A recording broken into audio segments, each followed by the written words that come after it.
जयराम जी की विचार सरिता। मैंने आपको पहले भी निवेदन किया था कि विचार सरिता में मैं कुछ इस प्रकार के विषय आपके सामने रखूं जिनकी जानकारी कम होती है। आइए, आज सोमवार है और आज हम भगवान शिव की कथा का श्रवण करते हैं। भगवान शिव के अनन्य भक्त मर्कंड ऋषि भगवान के अनन्य भक्त। मर्कंड ऋषि संतानहीन होने के कारण बहुत दुखी थे। मर्कंडहीन ऋषि को कोई संतान नहीं थी। विधाता ने उनको संतान का योग दिया ही नहीं था।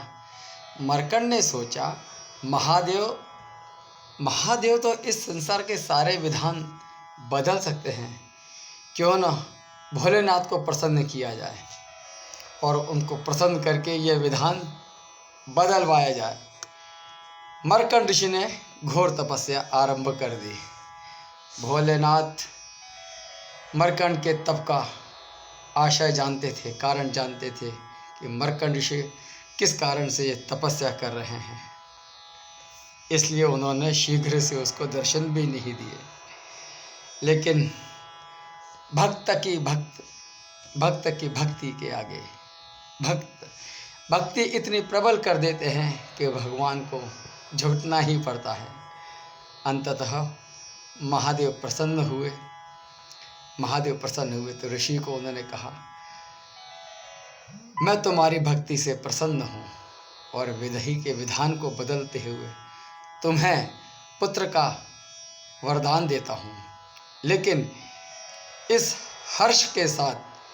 वरदान के हर्ष के साथ तुम्हें विषाद भी झेलना होगा।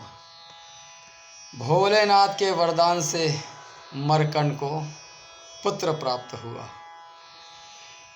ज्योतिषियों ने मर्कंड ऋषि को बताया कि आपका बालक विलक्षण बुद्धि का है, परंतु ये अल्पायु है और मात्र 12 वर्ष में इसकी आयु मात्र 12 वर्ष है और 12 वर्ष में इसकी आयु समाप्त हो जाएगी।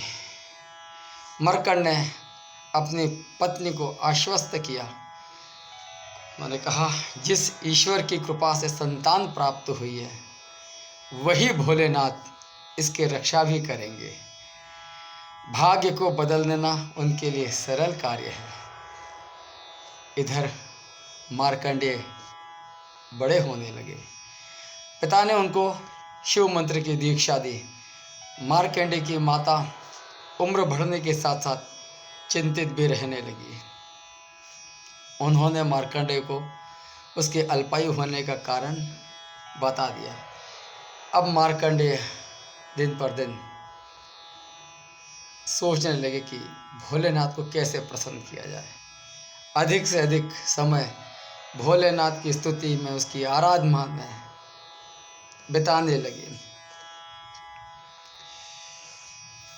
माता पिता मार्कंडेय को उसकी सुख समृद्धि के साथ दीर्घायु होने का आशीर्वाद भी देने लगे। उन्होंने बताया, 12 वर्ष होने पर तुम्हारी मृत्यु भी हो सकती है, तुम्हारी मृत्यु भी होगी। मार्कंडेय ने शिव जी की आराधना के लिए महामृत्युंजय जप की रचना की और शिव मंदिर में बैठ के उसका अखंड जाप करने लगे। महामृत्युंजय जप। ओम त्र्यंबकं यजामहे सुगंधिं पुष्टिवर्धनम् उर्वारुकमिव बन्धनात् मृत्योर्मुक्षीयमामृतात्। धीरे धीरे समय पूरा हो गया। यमदूत उनको लेने भी आ गए। यमदूतों ने देखा कि बालक तो महाकाल की आराधना कर रहा है। थोड़ी देर यमदूतों ने प्रतीक्षा की। मार्कंडेय ने अखंड जाप रखने का संकल्प लिया था। यमदूतों को मारकंडे को स्पर्श करने की हिम्मत भी नहीं हुई। वे उसे छूने का साहस भी नहीं जुटा पा रहे थे। उन्होंने यमराज को बताया। वापस लौट गए यमदूत। जाकर उन्होंने यमराज को बताया, महाराज, उस बालक तक पहुंचने का साहस हम नहीं कर पाए। इस पर यमराज बोले, मारकंडे को लेने मैं स्वयं जाऊंगा। यमराज मारकंडे के पास पहुंच गए। बालक मारकंडे ने देखा यमराज उसको लेने के लिए आए हैं, तो जोर जोर से महामृत्युंजय का जाप करते हुए शिवलिंग को उन्होंने आलिंगन कर लिया, लिपट गए शिवलिंग से बुरी तरह। यमराज ने बालक को शिवलिंग से खींचकर अलग करने की चेष्टा की। तभी एक जोरदार हुंकार से मंदिर कांपने लगा। एक प्रचंड प्रकाश से यमराज की आंखें चुंधिया गईं। शिवलिंग से स्वयं महाकाल प्रकट हुए। जय महाकाल की, जय हो महाकाल की।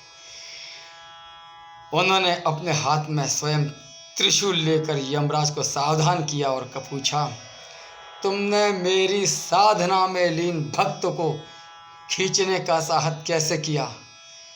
यमराज महाकाल के प्रचंड रूप से कांपने लगे। उन्होंने कहा, प्रभु क्षमा करना, मैं आपका सेवक हूँ और आप ही के जीवों से प्राण हरने का निष्ठुर कार्य मुझे सौंपा गया है।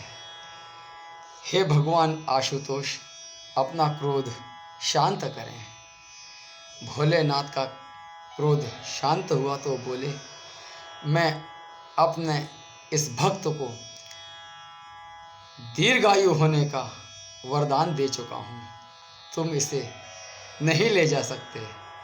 यम ने कहा, प्रभु आपकी आज्ञा सर्वोपरि है। मैं आपके भक्त मार्कंडेय को कभी त्रास नहीं दूंगा। महाकाल की कृपा से मार्कंडेय दीर्घायु हो गए। उसके बाद उन्होंने महामृत्युंजय जप द्वारा दुनिया को एक अजय शक्ति प्रदान कर दी। काल को भी परास्त करने वाला महामृत्युंजय जप हम सबको मार्कंडेय के द्वारा प्रदान किया गया। सोमवार का दिन महामृत्युंजय का जाप जो भी भक्त पूरी श्रद्धा मनोभाव से करता है, शिव जी की कृपा उस पर सदैव रहती है। इसके साथ ही कई असाध्य रोगों को मानसिकता वेदना से भी राहत मिलती है। ऐसी कृपा होती है महादेव जी की। हर हर महादेव। जय राम जी की।